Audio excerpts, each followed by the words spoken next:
బెత్లెహేములో వీరున్నారు. Elimelech, Naomi బెత్లెహేములో ఉన్నారు. వీరికి 2 కుమారులు.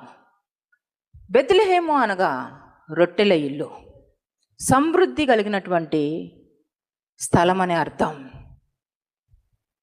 అలాగనే బెత్లెహేము దేవుని యొక్క సన్నిధి, దేవుని యొక్క సన్నిధి కలిగినటువంటి స్థలము. కానీ ఈ ఎలీమెలెకు, నయోమి జీవితంలో మరి బెత్లెహేములో కరువు వచ్చినప్పుడు వారు ఒక ఆలోచన చేస్తున్నారు, ఇక్కడ నుంచి మోయాబు దేశానికి వెళ్ళిపోతాం. కరువు రాగానే వాళ్ళ ఆలోచన మారిపోయింది. దేవుని స్థలాన్ని విడిచిపెడతాం, దేవుడు ఉన్నటువంటి దేవుని సన్నిధిని విడిచిపెడతాం. ఈరోజు మీ జీవితాలు ఎలా ఉన్నాయి? మీ ఇబ్బందికరమైన పరిస్థితుల్లో, మీ కష్టకాలంలో మీరు దేవుణ్ణి విడిచిపెట్టేవారిగా ఉన్నారా? దేవుణ్ణి హత్తుకునేవారిగా ఉన్నారా? ఇక్కడ ఎలీమెలెకు, నయోమి దేవుణ్ణి విడిచిపెడుతున్నారు, దేవుని సన్నిధిని విడిచిపెడుతున్నారు.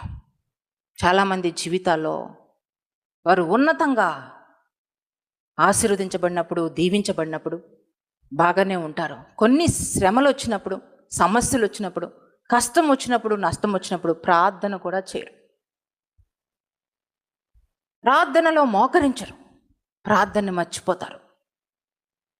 శ్రమల్లో వారు ఆత్మీయ జీవితాన్ని కలిగి ఉండరు.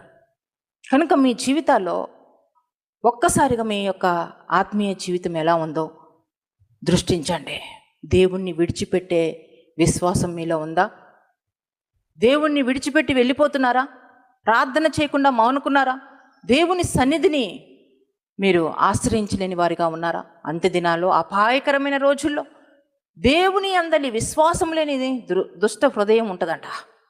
ఒకవేళ మీ జీవితంలో విశ్వాసం చల్లగలిపోతే ఈరోజు ఈ యొక్క సందేశము ద్వారా తిరిగి దేవుని పాదాల దగ్గరికి రావాలా?